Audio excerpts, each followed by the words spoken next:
Es mi perro adorado. Y ahorita siempre está conmigo, duerme conmigo, este, todo conmigo y pues está allá con mi mamá. Por eso no está aquí de chismosito. Y ahí está, allá está Milo. Al rato terminando las clases, pues yo creo que lo voy a ir a ver. Y allá voy a estar. Pero bueno, el día de hoy íbamos a ver a Girox.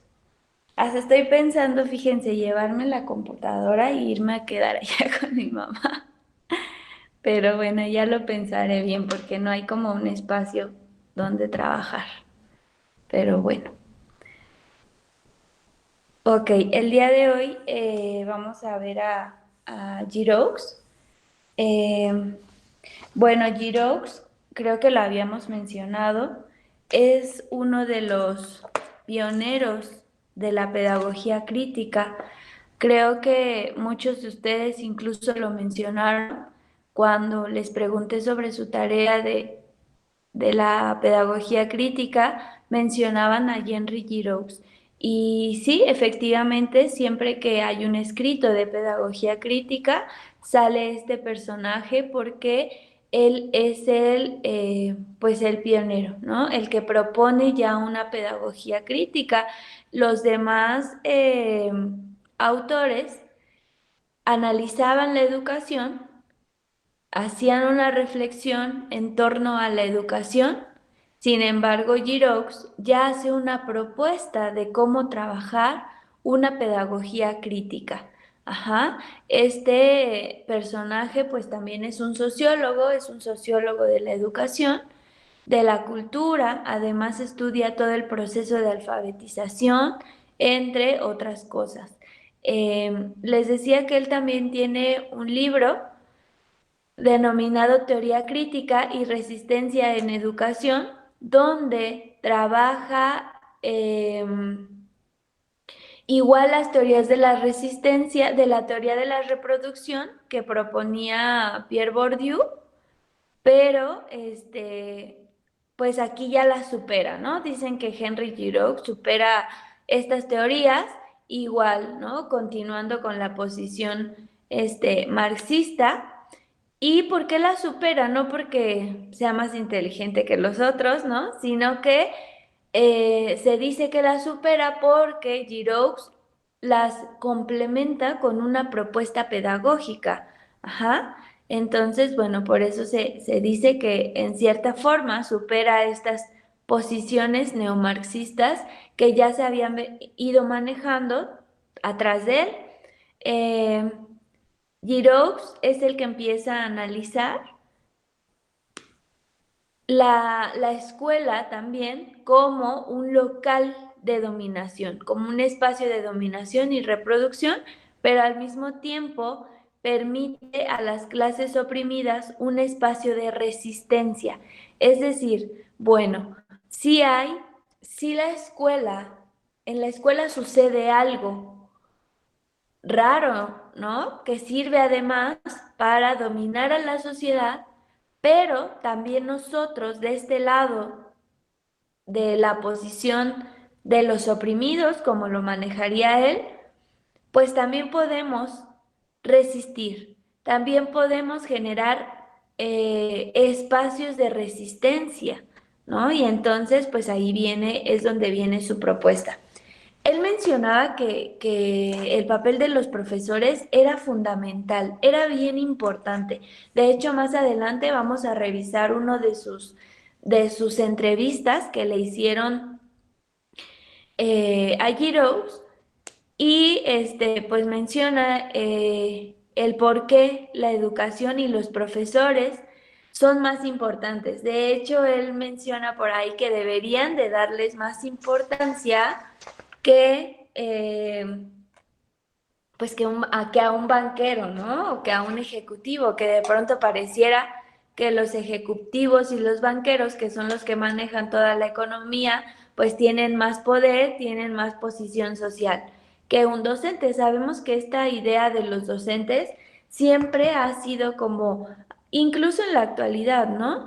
Siempre el papel del docente se le ha manejado como el flojo, como el huevón, como el que no hace nada, como el que le pagan sin hacer nada, ¿no? Como el que solamente tiene 3 horas de clase al día y ya, todo su descanso, ¿no? Yo, por ejemplo, luego les decía, no, pues salgo a las 2, ¿no? Ejemplo. Y siempre me dicen, ay, qué bueno, yo quisiera un trabajo así, tienes todo el día libre. Y yo decía, no, pues fuera bueno que tuviera realmente todo el día libre, ¿no? Yo creo que ser un docente implica, además de esas horas que te pagan, pues todavía trabajar más horas porque las clases no se preparan solas, ¿no? No voy a venir a inventar o a sacarme algo de la manga y a decir, ay, bueno, pues no sé, ¿no? O me desconecto media hora en lo que ustedes leanse tal parte del libro. Ahorita regreso. Pues no. Entonces,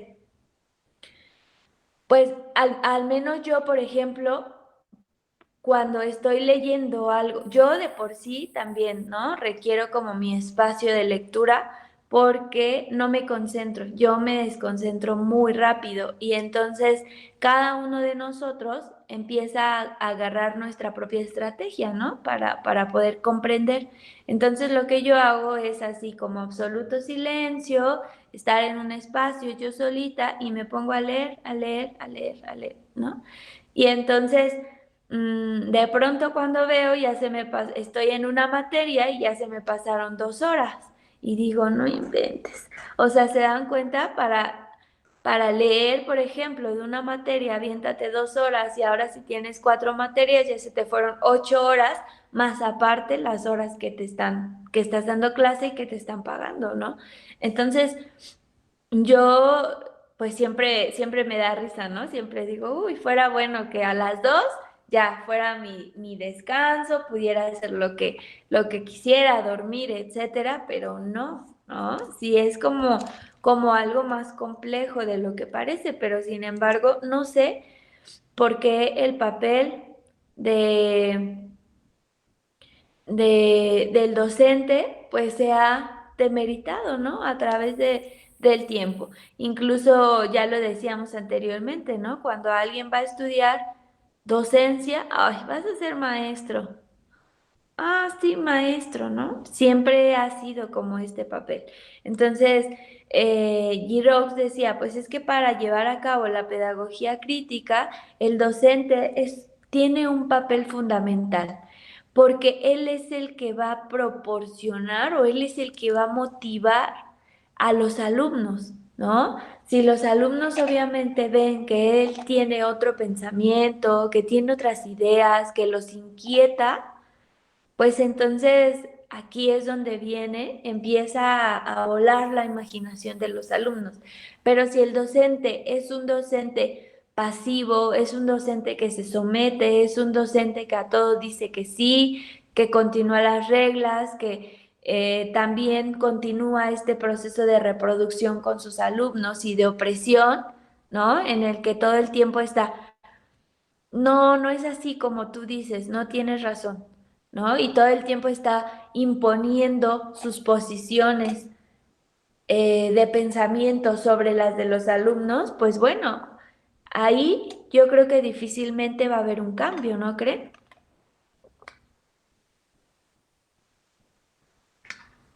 Ay, perdón, se me secó la garganta. Entonces, él menciona e incluso los llama radicales, ¿no? Sabemos que algo radical es esto que se sale de las normas, es esto que se sale de lo común, ¿no? Y que vuelve a ser o que pasa a ser algo extraordinario, fuera del ordinario. Entonces él le llama profesores radicales a estos que generan en los alumnos una conciencia crítica. Y él dice que estos docentes deben empezar. ¿Cómo se imaginan que es un profesor radical? Para que se despierte. Como usted, ¿no es cierto? ¿Cómo? ¿Cómo, Romero? Pues más mm, desapegada a las normas, tal vez. Ajá, pero, o sea, un ejemplo, ¿cómo sería desapegarse a las normas? Usted si fuera docente, ¿cómo haría? Porque, bueno, alguien diría, oye, qué rebelde, ¿no? ¿Qué estás enseñando? O algo así. No, una cosa es ser, sí, como romper estas reglas por capricho o por, no sé cómo lo diría, ¿no? Yo Rebelde sin quiero, sentido o, ¿no? Generar otra cosa diferente. Sí, Hernández. pues yo quería decir que al referirse a radical, yo quiero pensar que es un docente, un maestro innovador, ¿no? Aparte de que no se apega a las normas, es innovador. Bueno, yo recuerdo un ejemplo que no me acuerdo si fue en esta clase, pero pusieron de que había una maestra que dejaba que sus alumnos hicieran el vals. Eh, Ajá, yo les di ese Así. ejemplo, ¿no? Entonces, eso podría ser, ¿no? Porque a pesar de todo, pues quedaría muy genial porque pues los niños lo llegan a hacer, ¿no? Es su creatividad de ellos. Entonces la maestra los dejaba y innovaba, aunque todos les dijeran, porque nos dijo que no la querían aceptar ni nada así. Pero a pesar de eso, ella era así y era su forma de educar o de enseñar. Bien, perfecto. Miren, aquí su compañero nos ha dado como un punto interesante, ¿no? El hecho de que sea radical no simplemente es romper con la normatividad, vamos a decirlo así, ¿no? A ser rebelde, porque de pronto se podría confundir y se podría pensar que, pues no queremos trabajar, ¿no? O que estamos haciendo todo lo contrario a lo que nos digan, ¿no? O sea, sí puedes entrar como en ese, porque si no, no tendrías chamba, ¿no? Aquí vamos a ser bien sinceros. Si de plano eres rebelde y rompes con todo, simplemente no tendrías trabajo. Entonces, de pronto uno para poder entrar a la sociedad o para poder entrar a un trabajo, pues hasta cierto punto también se tiene que someter, lamentablemente, ¿no? Eh, pero sí puedes transformar, ¿no? Aunque tú continúes como unas reglas, sí puede haber ahí una transformación. Y su compañero Hernández menciona un punto bien importante. Dice, no solo implica romper esa normatividad, sino también ser innovador. Es decir, cambiar como todas estas formas muy comunes con las que se ha venido manejando a través de los tiempos la educación y tratar ahí de generar otra forma de aprendizaje con los alumnos. Y eso sí es bien importante. Gracias, Hernández. Dice ahí innovador. Perfecto. ¿Alguien más?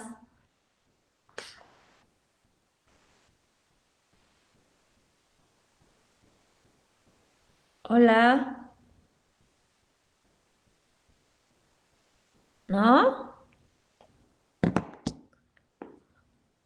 Bueno. Menciona Giroux que pues los docentes deben empezar primero a partir de sus propias perspectivas sociales y teóricas, su visión de la sociedad, de la enseñanza y de la emancipación, es decir, de la liberación. Un docente no puede transmitir una pedagogía crítica si el docente pues no ha analizado de manera propia a la sociedad o si no tiene una perspectiva diferente o teórica, ¿no? Si no tiene una visión amplia, si no ha analizado las formas de enseñanza a través del tiempo, pues difícilmente va a crear también en él una conciencia crítica, ¿no? Es decir, el docente también ya debió pasar por todo este proceso de reflexión, de analizar, etcétera, para posteriormente pues poder transmitir también eso.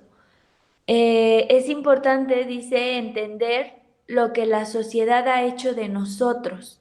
Claro, si nosotros no entendemos qué se ha hecho con nosotros, con nuestra educación, con nuestra libertad,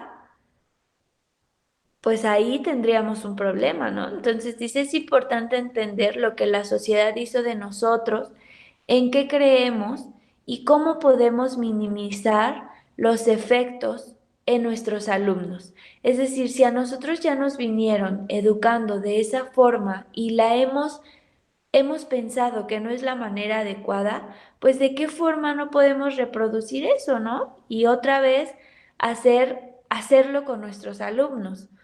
Yo mencionaba el otro día, de pronto, pues no es algo nuevo, ¿no? Desde la secundaria, desde la primaria, pues nos han enseñado a esta parte de hacer las tareas, pero solo copiar y pegar, de no analizar lo que escribimos, de preocuparnos más por entregar que por aprender. Y entonces eso, pues a veces nosotros ya lo analizamos, ¿no? Como docentes. ¿Y qué hacemos nosotros para que nuestros alumnos no lo hagan? Para que no continúe esta educación que sabemos que no nos ha dejado un aprendizaje. Yo, por ejemplo, es real, ¿no? Y lo veíamos ahí en el documental de la educación prohibida. Yo, por ejemplo, difícilmente recuerdo algo que haya aprendido en la primaria. Ustedes quizá les pase lo mismo, ¿no? A menos que hayan tenido un profesor al que llaman un profesor diferente. Pues ese profesor diferente es un profesor radical. Ajá. Es un profesor innovador, dice su compañero. Es un profesor reflexivo, es un profesor, etcétera. A estos profesores a los que ustedes les llaman, es que este profesor es diferente, no sé, o sea, me gusta, me explica, pues ese profesor podría llamarse un profesor radical para Giroux. Hace, hace algo diferente, rompe estas normas. Y entonces dice, no solamente basta con que el profesor haya analizado lo que han hecho con él, sino pues que también haya visto la forma de minimizar estos efectos también con sus alumnos. Ajá. Y que no continúe. Por ahí yo de pronto veía algunas personas, ¿no? Algunos maestros en la universidad, no aquí en el CUT, ¿no? Yo eso sí no sé, no me voy a meter, pero yo también tengo un hermano de su edad, ¿no? Va en la universidad y también de pronto continúan trabajando resúmenes y cosas que pues ya en la universidad pues ya tendrían que ser un pensamiento como más complejo, ¿no? Utilizar un pensamiento más complejo. Pero pues continúan esta rachita. Bien. Eh, Dice Giroux, y más adelante también lo menciona en su entrevista, que los profesores trabajan bajo restricciones, pero dentro de esos límites ellos tienen que estructurar y modelar las experiencias en el salón de clase. Mm, yo tenía una maestra en la universidad. Ella, ella había estudiado pedagogía y había estudiado filosofía y había estudiado no sé qué tanto, ¿no? Y entonces ella sí era muy radical, mucho, ¿no? Pero a mí me enseñó un buen de cosas, tanto que la cito mucho también en mis clases, ¿no? Y entonces, en el momento que ella tendría que se venía este proceso de evaluación, obviamente ella tenía que seguir, o ella trabajaba bajo esta norma, esta regla, esta normatividad de, ¿sabes qué? Se viene un proceso de evaluación y tienes que, eh, pues sí, ¿no? A mí darme números, un resultado, tus alumnos de 10, de 9, de 8, de 7, etcétera. Entonces les decía, sí tienes que cumplir las reglas porque tampoco es así como que ella te dijera, ¿no? Ay, no, las calificaciones son antipedagógicas, yo no te voy a entregar nada. Pues no, no se puede. Entonces, ella decía, ah, sí, perfecto, ¿no? Y ya nos decía a nosotros, bueno, se viene el proceso de evaluación, este parcial, este semestre, o parcial, no sé, revisamos a tal autor, ¿no? A Michel Foucault, a tal, a tal, a tal, a tal. Van a hacer para su evaluación y pedía prestar el teatro, el auditorio, con luces y todo bien bonito, ¿no? Decía, nos vamos a ir al auditorio y ustedes van a representar un performance. Y nosotros decíamos, ¿un performance? Me acuerdo de la primera vez que yo la tuve, ¿no? Porque ya después era muy común que con ella sus evaluaciones eran así. Y entonces decía, van a realizar un performance. Los performance son, pues, estas representaciones con el cuerpo, ¿no? Tipo obra de teatro, pero muchas veces no tienen sonido, no tienen, tú lo vas a representar con el cuerpo, una pequeña, sí, obra de teatro, como quieran llamarlo, pero sin hablar. Oigan, es bien complicado, o sea, de verdad es bien complicado. Represéntame a un autor así. Entonces yo recuerdo que decíamos, no manches, ¿cómo lo vamos a hacer? No sé, tienen tal fecha para representarlo en el auditorio.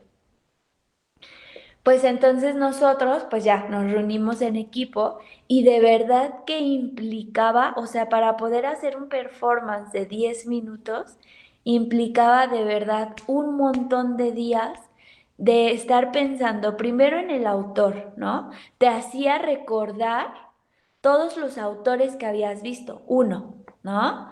Te hacía recordar y decías, bueno, ¿qué autor nos gustó más? Y entonces todos empezábamos, no, pues a mí este, por este, por este, por este. A mí este, por este, por este, por este. No, pues a mí también este, porque, ¿sí me explico? Ahí ya estamos recordando todo lo que vimos en el semestre. Y lo estamos dialogando además. Y lo estamos reflexionando además. Número dos, elegir, ¿no? Ya dijimos cuál recordábamos, cuál nos gustó, ahora elegir.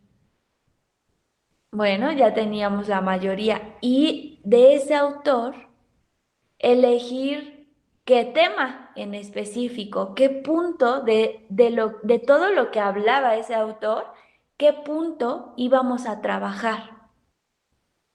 Y ya, recuerdo que nosotros escogimos a Michel Foucault, a mí me gusta mucho ese autor.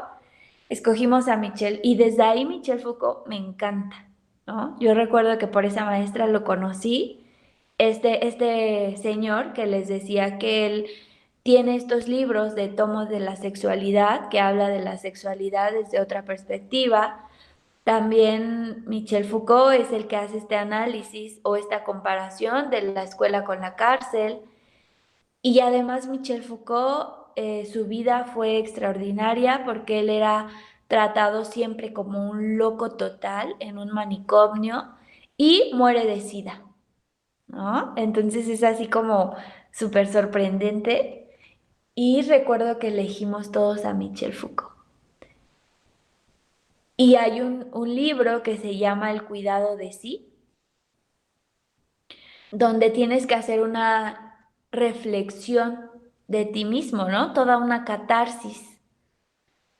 Y que entonces la sociedad te está llenando constantemente de ideas, de límites, te está criticando, te está juzgando, te está poniendo como muchas barreras en tu vida, en todos los temas, educación, en lo sexual, en lo bla, bla, bla, bla.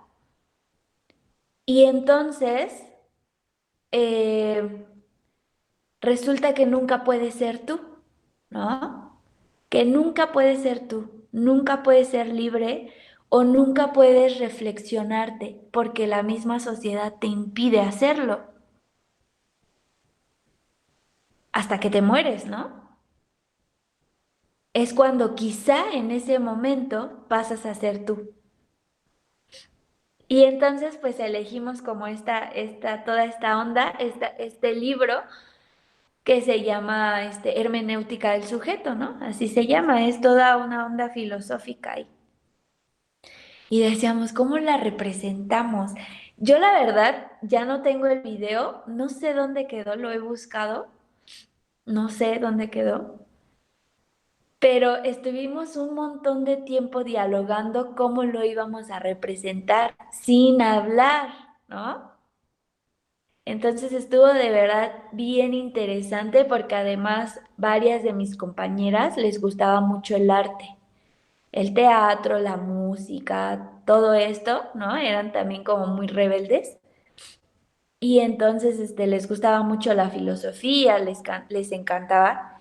Y me acuerdo que al final hicimos una representación justo de esa persona que estaba todo el tiempo buscándose, todo el proceso de su vida buscándose, queriéndose encontrar a sí misma. Pero entonces a esta persona le pusimos muchas cadenas, ¿no? Varias cadenas que tenían amarrada a otra persona que representaba este aspecto de la sociedad. En lo sexual, por ejemplo, había amarrada a una persona casi totalmente desnuda, pero al mismo tiempo, también, ¿no? Limitada y tapada de ciertas partes, y así como un buen de cosas, ¿no? Entonces, de verdad, a mí, esta forma de evaluación de la maestra me impresionó un montón porque hizo de verdad que nos volviéramos casi, no expertos en el autor, pero pues que sí nos encantara el autor que ya habíamos elegido. ¿Sí me explico? Y entonces esta maestra te hacía así como de sentirte como segura, de sentirte, o sea, no te daba, pues no te daba pena, ¿no? Porque era como un proceso de expresión corporal. Y entonces además estábamos todos nosotros y estábamos en el auditorio y hubieron de verdad, chicos, representaciones muy fuertes.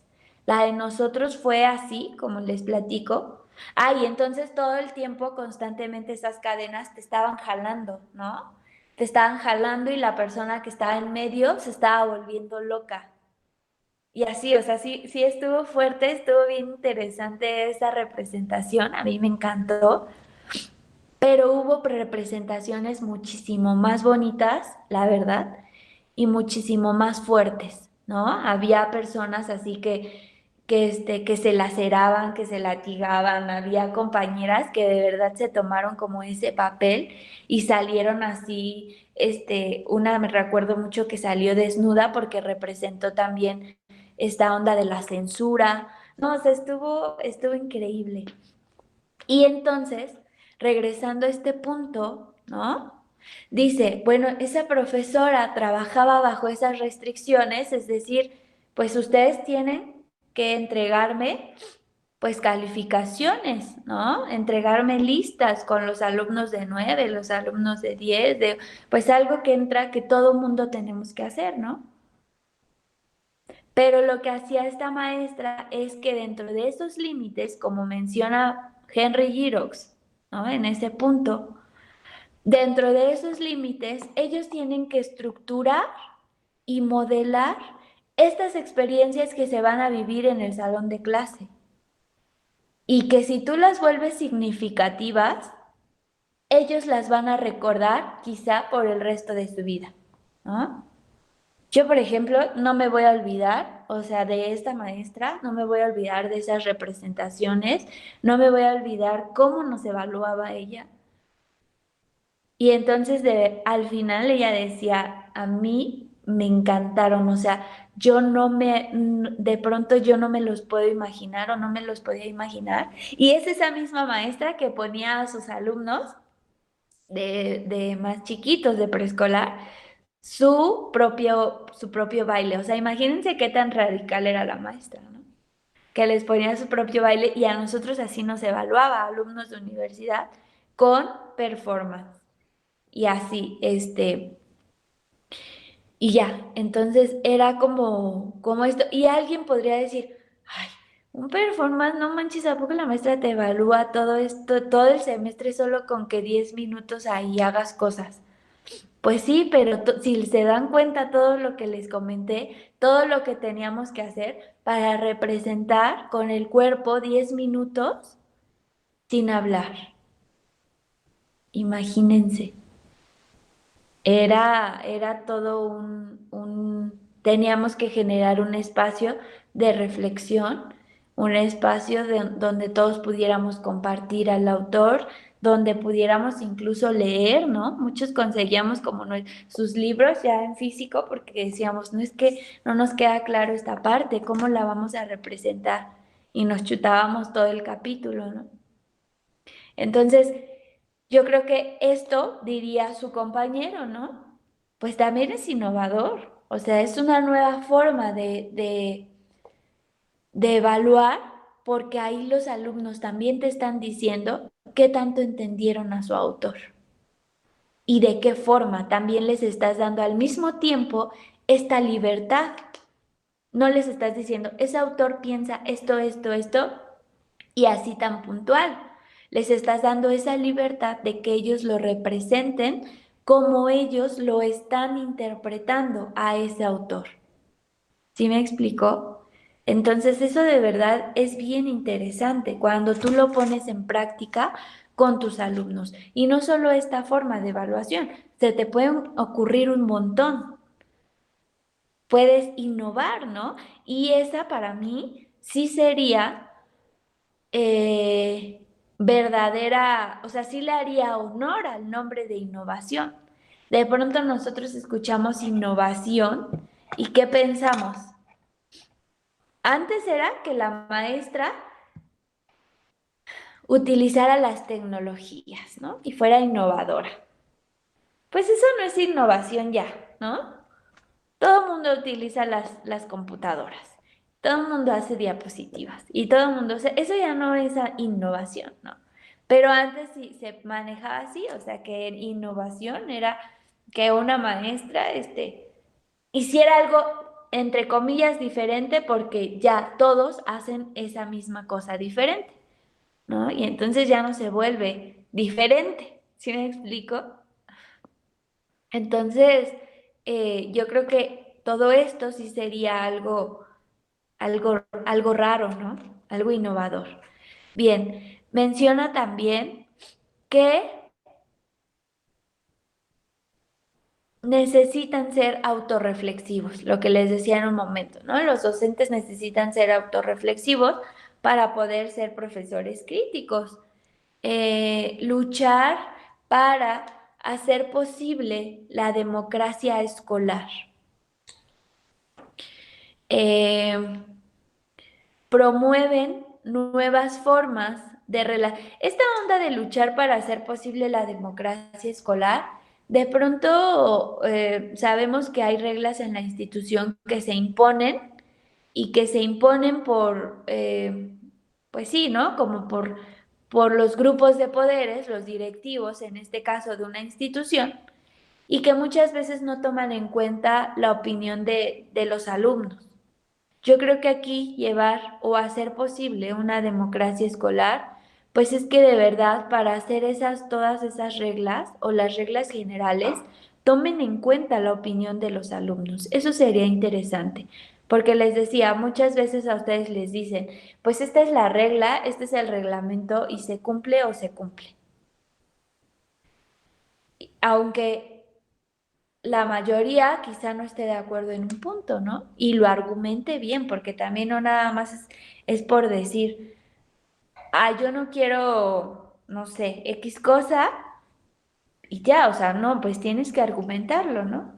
Bien, por ahí como decían muchas veces sus compañeros, pues es que cuando en un aula, si no entras con uniforme, porque la regla es el uniforme, pues ya no te dejan entrar, ¿no?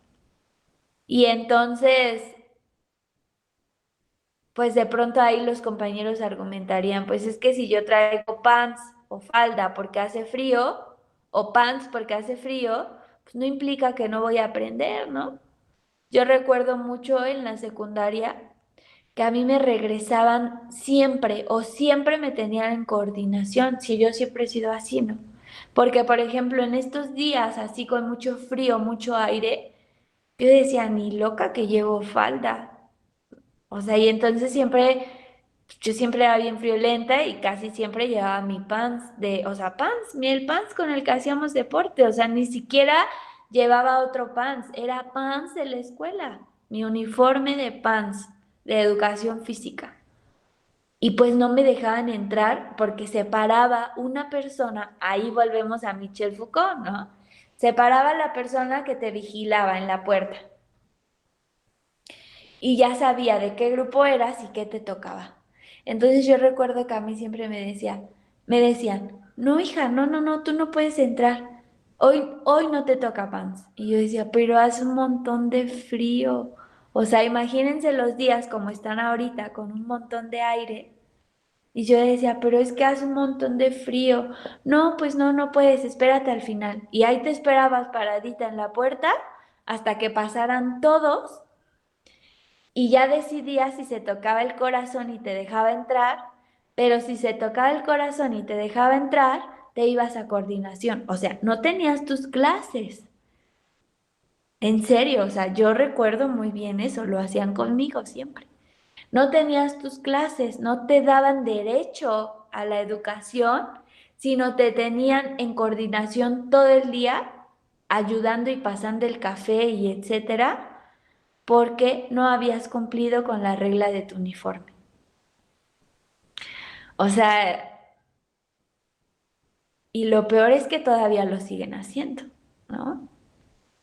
Y entonces yo recuerdo, por fortuna, yo tenía dentro de todo esto, o sea, dentro de todo esto que ustedes dirían, no manches, ¿cómo creí? Seguro muchos ya se están acordando que también les sucedía. Y que decías, bueno, es que ahora lo veo diferente, ¿no? ¿Cómo le prohíben a este alumno? Pues ni que porque trajera pants de educación física no fuera a aprender, ¿no? Y por suerte yo tenía un orientador que lo recuerdo muy bien y le agradezco muchas cosas a ese orientador porque también era un docente radical, ¿no? Era pedagogo también él y también creo que había salido de la UNAM, donde yo estudié. Y entonces recuerdo que él siempre me decía, y como que entre me hacía burla y no sé, ¿no? Y me decía, eso te pasa por andar desobedeciendo. Si ya sabes, hija, siempre me decía. Y yo, pues es que, ay, hace un buen de frío. Y entonces recuerdo que me decía, ¿quieres jugar ajedrez? Y me enseñó a jugar ajedrez. Y recuerdo que me decía, oye, yo sé que a ti te gusta tal cosa, ¿no? Eres como muy rebelde. Toma, lee este libro. Y recuerdo que no sé si ustedes han leído a Ríos, ¿no? A Eduardo del Río, es un caricaturista que también critica muchos aspectos de la sociedad, ¿no? Tiene libros como, de todo, en materia de todo, pero libros así como también sin censura, ¿no? Y entonces, además, este autor siempre hace sus libros con un montón de dibujitos, pues es que él era caricaturista en sus épocas. Joven, él trabajaba para los periódicos, hacía estas columnas de los periódicos más comunes, ¿no? De los que se vendían aquí en México. Entonces, pues eran de estos caricaturistas críticos y todos sus libros son a base de caricaturas. Y entonces imagínense yo, una chamaquita de la secundaria, 12 años, 15 años, yo creo, pues que de pronto decimos, ¿no? Ay, qué hueva la lectura, etcétera. El maestro me pone ese libro de Rius y me acuerdo que, fíjense, me acuerdo que el primer libro que leí de él se llamaba, y me lo prestó el coordinador, se llamaba Marihuana, Cocaína y otros viajes. O sea, imagínense, ¿no? Y ahí hacía una crítica, ¿no? A la sociedad, porque de pronto la sociedad sataniza de pronto todo esto Y cuando se la pasan tomando Coca-Cola, que es más adictiva, cuando se la pasan tomando aspirinas y otras cosas diario, y entonces critica mucho a otras personas, ¿no? O las rechaza. Hay un rechazo social tremendo para ciertas personas, porque son X cosa, ¿no? Drogadictos o lo que sea, son rechazados, son humillados, son, ¿no? Y entonces, por estas personas que se drogan igual, pero con drogas legales, ¿no? Como la Coca-Cola, como las aspirinas, como todo eso que también estimula tu sistema nervioso central y que tienen el mismísimo efecto y que además son adictivas, como la Coca-Cola. Y entonces hay como una cierta hipocresía, ¿no? En ese sentido. Y entonces él me da este libro y yo lo leí, ¿no? Este coordinador me lo da, yo lo leo y pues desde ahí yo recuerdo que empecé a querer un montón la lectura, o sea, sí, me empezó a encantar y yo dije, yo tengo que hacer mi colección de Rius, ¿no? Y entonces yo le decía a mi mamá, cuando sea mi cumpleaños me regalas un libro de Rius, un libro de Rius, un libro. Y así, ahorita ahí yo tengo mi mueble. No he logrado juntar la colección porque tiene muchísimos, pero tengo bastantes de él, tengo bastantes. Y entonces, fíjense, o sea, yo de pronto digo, bueno, sirvieron esas estancias todo el tiempo en coordinación porque aprendí a jugar ajedrez, porque le agarré como el amor a la lectura, porque le agradezco un montón a ese orientador, que si hubiera sido otro, solo me hubiera regañado y solo hubiera mandado a llamar quizá a mis papás y solo me hubiera tenido ahí solamente. ¿Sí me explicó? Pero este profesor pues también era diferente hasta cierto punto, ¿no? Y entonces pues creó otra cosa a partir del castigo. O sea, si te castigamos, estás aquí, pero pues yo ya vi tus intereses, yo ya vi cómo eres, esto te va a gustar. Y ya, y aprendí a jugar, les decía, aprendí a pensar en el ajedrez, a jugar, y a la lectura, que eso es lo que más le agradezco, ¿no? Y entonces, pues justo dice también aquí, ¿no? En este papel de los profesores radicales. Y si se dan cuenta, los profesores pueden cambiarte totalmente o pueden dejarte algo o un hábito que pues vas a traer por toda tu vida. Por eso, dice Giroux, la importancia de los profesores es súper grande, súper grande.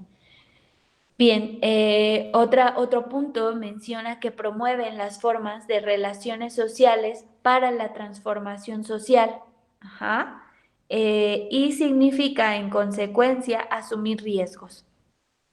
Estar comprometido con una transformación radical, por lo cual la sociedad coloca al individuo en posición de perder un empleo en algunos casos. Ajá. Lo que les mencionaba hace rato, ¿no? Obviamente tienes que someterte porque si no, bye, ¿no? O las personas que constantemente, si ustedes se dan cuenta, las personas que constantemente se están quejando en un trabajo, ¿qué sucede con ellas? O que se están quejando, pero en este sentido de luchar por sus derechos, ¿no? Que le dicen justo al patrón, no, patrón, pero es que ¿por qué nos bajó el sueldo? O sea, si nosotros venimos y estamos todo el tiempo, incluso cuando usted nos pide que estemos horas extras, estamos horas extras. Y entonces, ¿qué pasa cuando piensas todo eso? Y en el reglamento del artículo del trabajo dice que pues muy probablemente con el tiempo te van a ir rezagando hasta que, ¿sabes qué? Bye, ¿no? A mí ya no me sirve él porque todo el tiempo se está quejando y entonces yo quiero a alguien que todo lo que le diga, todo lo que le ordene, lo haga. Y eso pasa en todos lados. Entonces, pues muchas veces uno que dice, bueno, yo necesito chamba. yo necesito trabajo. Y entonces nos guardamos todos, ¿no? Ahí vean a sus papis, a sus papás, que pues mejor no hablan o no dicen y llegan a quejarse a casita, pero pues no decimos nada porque pues perdemos el trabajo, ¿no? Y pues se entiende, yo también lo veo en mi familia, lo veo con mi papá. De pronto hay como muchos abusos, pero pues uno nos han enseñado a que pues sí, es difícil ser radical, porque tienes que enfrentarte, diría aquí, como lo mencionamos en este punto, hay consecuencias, hay riesgos, no es fácil, no es fácil ser así, porque pues luego ya no te quieren, ¿no? Pierdes trabajo o te perjudica en la escuela o etcétera, y pues mejor nos callamos. Entonces, este proceso de tomar este papel de profesor, ¿no? De la pedagogía crítica, pues también es complicado, ¿no? Es complicado. Bien, no han hablado, ¿eh? Parece que yo estoy hablando solita. Espero que no estén dormidos. Y pues bueno, dice Girox que pues debemos de luchar por este futuro del que tanto hablamos, ¿no? Porque en el discurso, si se dan cuenta, todo mundo en el discurso en la actualidad habla de un mejor futuro, de luchar, de que queremos a jóvenes que mejoren la sociedad, que haya un cambio social, pero no hacemos nada, ¿no? Entonces, si se dan cuenta, la pedagogía crítica en realidad no es un discurso nuevo. En realidad es todo lo que se supone que en teoría se tendría que hacer o se busca, como un cambio social, como luchar por un futuro, como una transformación social. ¿Sí se dan cuenta? O sea, la pedagogía no es algo raro, la pedagogía crítica es algo que pues se ha según intentado buscar, pero la pedagogía crítica pues se apuesta porque realmente se haga esto. La pedagogía crítica dice, bueno, es que tú hablas de transformación social, de lucha por el futuro, etcétera, pero no haces nada, ¿no? Entonces, si se dan cuenta, pues aquí en la pedagogía crítica no es otra cosa más que de verdad cambiar esto, romper esto. Y para que si haya este cambio social, pues entonces tienes que cambiar la forma de educar. Si continúas con la misma forma, pues no va a haber un cambio social del que tanto se habla. Y dice, luchar por el futuro para crear un mundo mejor. Ujú. Asociar esta lucha con un nuevo conjunto de posibilidades humanas. Entonces, eso se busca. Y antes que les ponga las preguntas de tarea, quiero mencionarles también una entrevista que a mí me gustó mucho, que le hicieron a Giroux en Francia, ¿no? En una revista muy conocida ya que se llama La Vanguardia. Es una revista educativa. Y entonces le hacen la primer pregunta y tiene que ver con las artes escénicas. ¿Están ahí? Díganme, por favor. Aquí estamos. Quiero escucharlos. Activen tantito su Estamos, micrófono y maestra. digan. Sí, maestra, aquí Sí, estamos. bien. Aquí estamos, maestra. Ah, Ya estamos. bien, perfecto. Ok, muchísimas gracias. Ya estoy contenta. Y entonces le preguntan primero, la primera pregunta que le hacen es que qué papel deben jugar las artes escénicas en el aula. Y él dice que él no se puede imaginar una escuela sin artes escénicas, lo cual aquí en México hay, ¿no? Hay muchas escuelas que ya lo habíamos hablado, ¿no? Que no toman en cuenta el arte como importantes. Pues este Girox menciona que él no se puede imaginar una escuela sin artes escénicas, porque da un ejemplo ahí y dice el teatro, por ahí ustedes, ¿cuántos de ustedes están en teatro? ¿Quiénes están en teatro? ¿Hay varios de este grupo en teatro? ¿No hay nadie en teatro? En danza, ¿no, maestra? ¿O hay danza? Aquí estamos presentes. Vientos. Bien, pues él menciona, bueno, hace como mayor énfasis y no es que tenga más importancia, ¿no? Pero él pues de pronto menciona como el teatro, ¿no? Y la danza igual, yo creo que la danza igual y todas las artes escénicas. Pues dice pues que estas artes, que el teatro inspira, ¿no? Que la danza inspira. Y sí, seguramente nosotros que no hemos tenido como ese encuentro tan cercano con el teatro o la danza, pues a lo mejor no lo hemos vivido tan así, ¿no? No lo hemos visto tan así. Pero no me dejarán mentir ahí los que están en teatro, los que están en danza y que de verdad pues se han apasionado por esto, o sea, no me dejarán mentir, ¿no? Y más bien a Giroux, que dice que el teatro inspira, que da energía y que actúa contra la idea de que la educación solamente son exámenes. O sea, dice Giroux, tenemos que romper con esa idea de que en la educación solamente son exámenes. No, no, deben existir pues las artes escénicas en las aulas también. Porque hace que los estudiantes estén más vivos y abre las posibilidades de ser educados.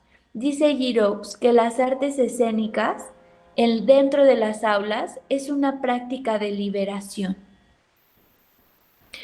es una práctica de expresión y por lo tanto cuando tú expresas algo, te estás liberando hasta cierto punto. Bien, además le mencionan también que cómo debe ser el funcionamiento de las aulas, ¿no? Y él dice, bueno, es que yo no puedo decir cómo debe funcionar un aula porque todo depende de muchas cosas, ¿no? No puedo decir cómo se debe organizar una clase, sino más bien lo que sí debemos de tener claro en una clase es cuál es mi objetivo para yo trabajar para cumplirlo. No sé cómo, cuál va a ser ese proceso, pero al final yo debo de cumplirlo. Ajá. Y entonces debemos de tener en cuenta cuál es el objetivo, dice, y creo que la educación debería de dotar a niños de las aptitudes, de los valores para hacer una sociedad sin injusticias, ayudarles a ser reflexivos y también compasivos. Dice, debemos ayudarles a ampliar su imaginación, a aprender, pero también debemos de lograr o también debemos intentar lograr que la educación pueda llevar a un cambio social. Es decir, antes de que yo esté enseñando a mis alumnos a ser psicopedagogos, pues tengo que enseñarlos a tener valores, ¿no? A ser reflexivos, a ser compasivos, a ser empáticos y a interesarse realmente por su sociedad. Yo muchas veces les decía, por ejemplo, a mi grupo de cuando tuve educación no formal, estábamos haciendo un proyecto al final del semestre que tuviera que ver con la educación no formal, ¿no? Y yo les decía, ustedes tienen que ir pensando pues en un proyecto educativo no formal para la clase, ¿no? Y entonces todos pensaban, no, pues yo quiero trabajar con niños en las escuelas de no sé qué. Y yo les decía, no, es que ya hay mucha gente que quiere trabajar de las escuelas, o sea, y está muy bien, pero ustedes están ahorita viendo educación no formal. Busquen a esas poblaciones que no tienen oportunidad, a esas poblaciones callejeras. Trabajen con personas vulnerables, con personas olvidadas, con grupos marginados, ¿no? Con gente a la que no le llega la educación, a la que no tiene acceso a la educación. Y bueno, yo a ellos les decía, no quiero un proyecto dentro de las escuelas. Yo a ellos les decía, porque estábamos en la materia de educación no formal, ¿no? Y obvio, hubiera sido como muy de mi parte contrario que yo les dejara un proyecto dentro de las escuelas. Entonces eso sería también educación formal. Entonces yo les decía, ¿se dan cuenta cómo de pronto olvidamos también a esas personas? O sea, de pronto también solo nos enfocamos en un sector que ya tiene las posibilidades de estudiar. ¿Y dónde está la otra población que también nos necesita, que necesita pedagogos? Porque esa clase es de pedagogía. Y les decía que necesita pedagogos, ¿no? O sea, muchas veces nos preocupamos por la gente de la calle, porque no tiene dinero, porque no tiene que comer. Pues sí entiendo, nosotros no tenemos o no somos ricos para alimentarlos, claro, ¿no? Aunque quisiéramos. Pero, o nos preocupamos por esos niños que no tienen para la escuela y pues sí, no podemos darles dinero, aunque quisiéramos. Pero sí podemos, a lo mejor desde nuestro hacer pedagógico, pues salir y generar como ahí grupos para educarlos o igual, ¿no? A los adultos mayores, a los abuelitos, pues también es un grupo vulnerable, también es un grupo que está olvidado y que de verdad la ciudad está llena de asilos que no están patrocinados por ningún gobierno. ¿Y que quiénes son los que recogen a esta gente? Pues generalmente los grupos religiosos, ¿no? Que pues ahí traen como ideas de apoyar y del bienestar y de todo esto, y entonces hacen pequeños asilos. Yo recuerdo que en alguna ocasión fui a hacer prácticas a unos asilos de estos que no estaban patrocinados por gente rica o etcétera, porque hay asilos, sabemos que hay asilos de dinero, pero no, estos asilos eran así. Y recuerdo que había abuelitos de verdad que te decían que los fueron a tirar a la calle. Yo tenía una abuelita, con la que yo trabajaba, hacíamos prácticas pedagógicas con ellos, y ella decía que literal que es nuera, ¿no? La esposa de su hijo, pues le empezó a meter ideas, ¿no? De que pues ya ella ya no servía y que no sé qué, porque se fue a vivir a su casa. Y dice que un día iban en el camión y que la aventó, literal, ¿no? Entonces, pues cuando el chofer se para y se hace todo el embrollo ahí pues sí, rescatar a la señora, levantarla, no sé, esta nuera desaparece. Nunca volvieron a saber nada de ella. Nunca volvieron, ¿no? Y entonces dices, ¿y dónde estamos nosotros? Entonces, esos abuelitos, así de verdad te contaban historias que decías, no inventes. O luego les decías, ¿sabes? Te dicen, ¿sabes por qué yo llegué aquí? No, ¿por qué?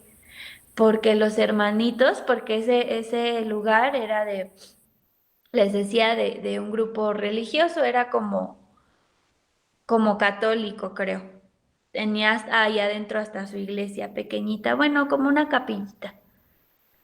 Y decían ellos, porque la hermana tal me recogió, yo estaba ahí tirado en una jardinera, ¿no? Y así. Y entonces empezaban a recordar como su vida, el por qué llegaron ahí, quién los echó, etcétera, ¿no? Y luego decían, es que qué bueno que vienen porque me hace sentir útil, ¿no? O sea, hacíamos actividades diferentes, o sea, actividades con ellos como acompañamientos, ¿no? Más bien eran como acompañamientos pedagógicos. Sí les enseñábamos como algunas cosas que no supieran, como algunas letras, había algunos que sí ya sabían cómo escribir, leer, pero muy poquito, entonces querían aprender por ahí algo de de, no sé, hasta ellos mismos te decían, ¿no? Es que a mí me gustaría aprender las vocales. Y entonces hacías como estos acompañamientos que tenían que ver con lo educativo, pero al mismo tiempo pues también te contaban, ¿no? Había como un espacio en el que ellos cuando ya te agarraban confianza te empezaban a contar y pues ni modo de decirles, ay, no, no me cuentes, ¿no? Y entonces así te empezaban como a tener confianza, a hacer empatía y todo esto. Y entonces yo les decía a este grupo de educación no formal, yo les decía, pues ¿dónde, o sea, se habían puesto a pensar como en esta población? No, pues que no. Y yo, pues eso, todo eso también le compete a lo pedagógico, ¿no? A la pedagogía, todas esas prácticas. Incluso yo hasta creería o pensaría que también la psicopedagogía entraría ahí. A ayudar a población callejera, a personas, a niñas de la calle, por ejemplo, que pues no tienen como acceso a la educación sexual, ¿no? Y que yo creo que la necesitan muchísimo porque ellas están expuestas todo el tiempo. Y entonces, ¿por qué no llevarles como un poquito de educación, ¿no? De educación sexual a estas niñas. Y entre otras cosas. Entonces, pues dice Henry Girox, ¿no? Pues tenemos que, pues, educar, ¿no? Para hacer una sociedad sin injusticias. Y yo la verdad siempre he creído que en la educación depende de que si un niño se vuelve delincuente, ratero, secuestrador o no. La educación tanto escolar como la de la familia. Y sabemos, y yo creo que yo no estoy como en un error, ¿no? Yo creo, siempre he pensado que la educación puede cambiar todo esto.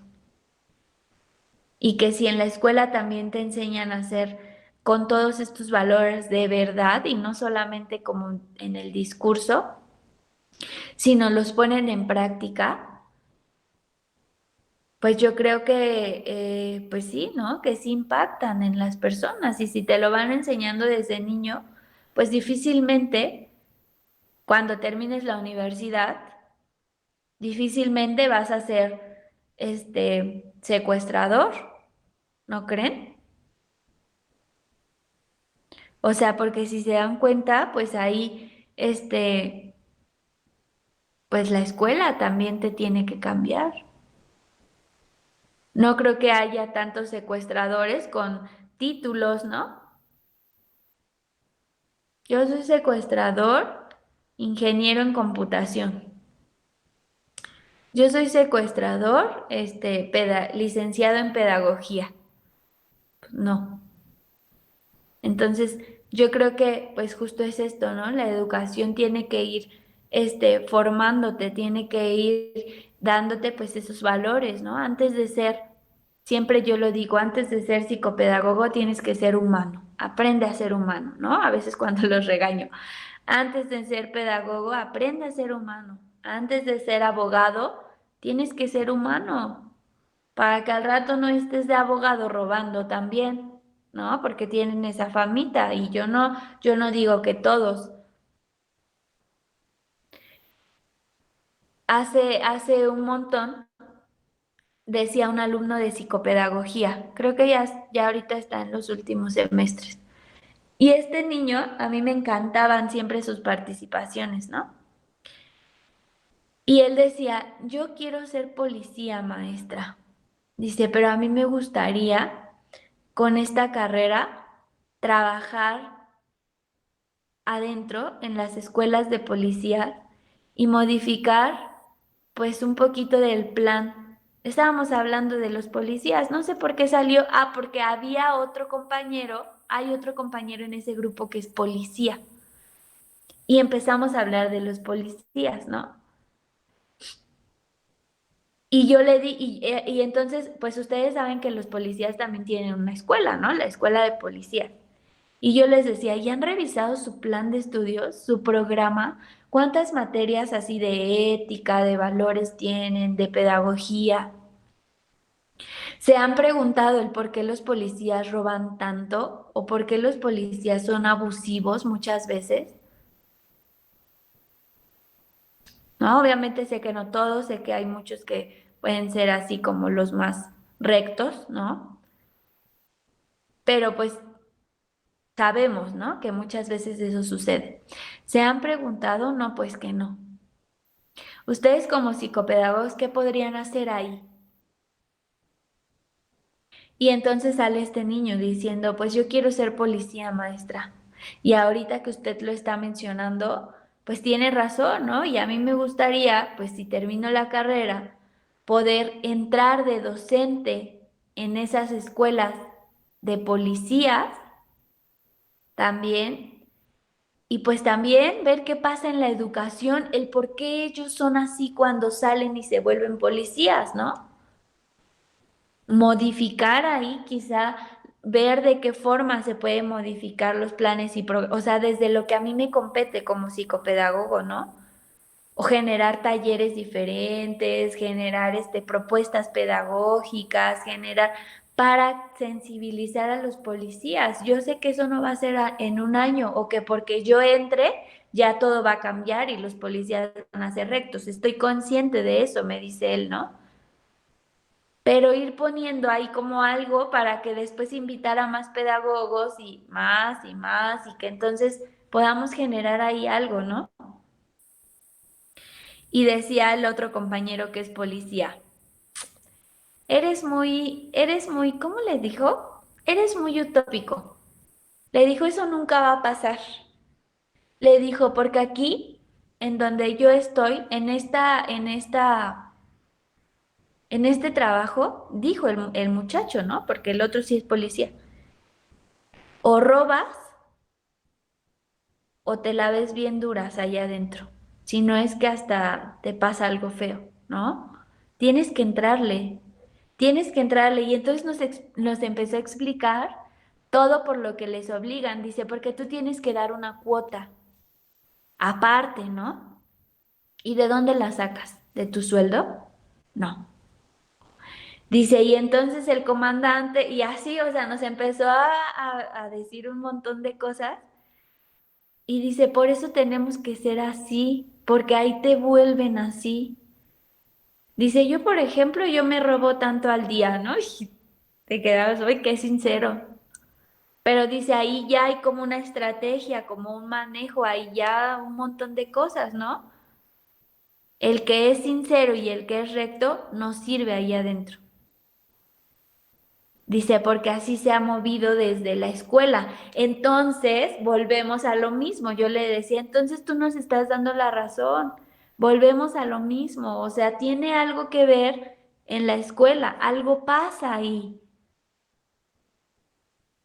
Algo pasa en la forma de que ellos los educan para trabajar en la sociedad, ¿no? Para acompañar a la gente, para proteger a la gente. Y entonces yo decía, sería un proyecto muy interesante. Yo le decía a este chico, no lo sueltes. O sea, y que nadie te quite como esta idea. Quizá puede ser muy utópico. Sí, a lo mejor, porque no lo vas a cambiar de un día para otro, ni en un año, ni en 2 años, quizá ni en 10 años, ¿no? A lo mejor puede ser muy utópico y todo el mundo puede decirte, ay, tú vuelas en imaginación. Pero sería un excelente proyecto de tesis. Yo no sé si lo siga trabajando, ¿no? Pero yo le decía, sería un excelente proyecto de tesis, ¿no? ahí trabajar con el plan de estudios o el programa de los policías, meterle pedagogía. Y ahí está tu tesis, ¿no? Fundamentala y haz cosas y dile a tu profe de investigación que te ayude y por ahí, ¿no? Fundamenta el por qué quieres esto, por qué lo pensaste y así. Entonces son un buen de cosas de verdad que podremos hacer y que a veces pues no lo imaginamos, ¿no? Yo creo que realmente la educación, siempre decimos, es que la educación cambia la sociedad. Pues realmente sí, no solo es un discurso, si lo haces bien, sí sucede. ¿Cómo ven? Ay, y ya no, ya se va a acabar la clase. ¿Cómo ven, chicos?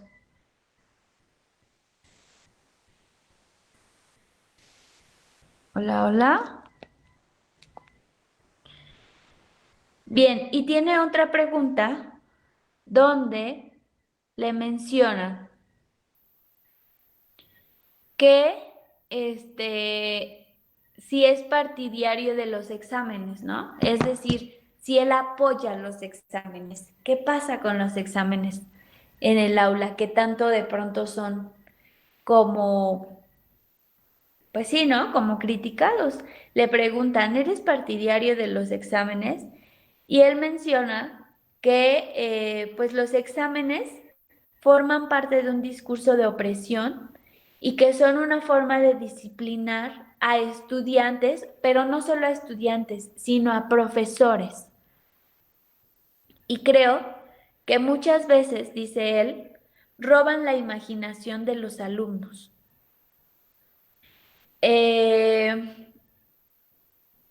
Dice que además lo que hacen, que lo único que hacen es eliminar la autonomía de los maestros.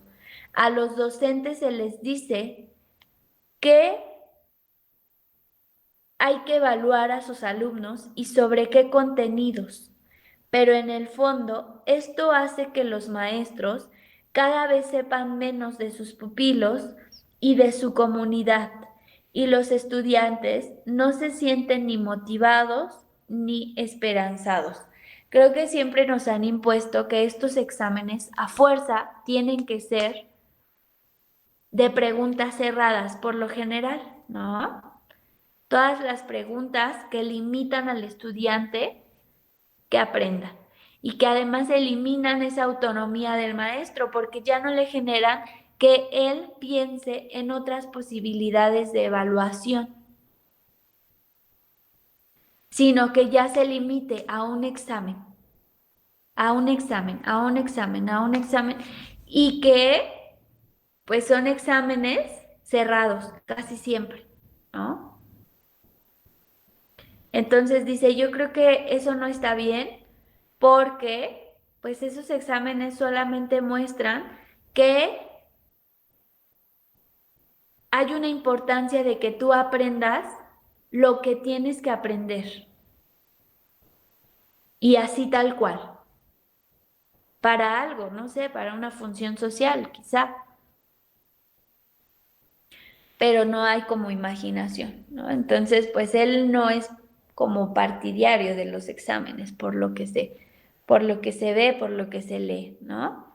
Y sí lo creo, ¿no? Desde la pedagogía crítica, pues los exámenes así tal cual, pues no son como bien vistos, ¿no? Son antipedagógicos.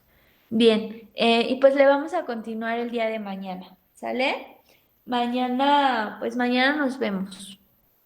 Cuídense mucho y por favor hagan por ahí todavía no terminamos con Giroux, pero hagan anotaciones de lo que van comprendiendo de cada autor. ¿Ah? No, no me copien las diapositivas, ni se las voy a calificar, pero sí vayan haciendo anotaciones de cada autor. ¿Sí? Por favor. Pues nos vemos mañana. Cuídense Maestro, mucho. Sí, lo que pasa es que cuando estaba pasando lista me sacó de la clase y ya no pude pasar y como empezó la clase no quise interrumpir. ok. Hubiera participado. Cuando yo ya no paso lista, tienen que participar para que les ponga su asistencia. Si no, ya no se las voy a poner, ¿eh? Sí, maestra. Bien, los Y demás, mi compañera los de, Jacqueline me dijo que si le podía avisar. no la escucho. Mi compañera Jacqueline me dijo que si le podía avisar que no tenía internet, que le iba a pasar el recado al coordinador, pero que por favor le avisara. Ok, sí, gracias. Maestra, yo Bien, tuve ¿y quién? problemas. A ver, ¿quién mencionó que le pasara lista? Yo, Ramos Martínez. Ramos Martínez. ¿Nada más? La compañera de hace rato, Vanessa que no la es. anoté, me dijo de otra compañera, pero a ella no la anoté. Pérez León Jacqueline. No, Jacqueline fue la que no entró, ¿no? Ajá, sí. Ajá, no, ella no entró, pero hay otra que dijo que la sacó la plataforma cuando iba a pasar lista y que ya no quiso interrumpir. Fernández Fue Vanessa. Ah, ok.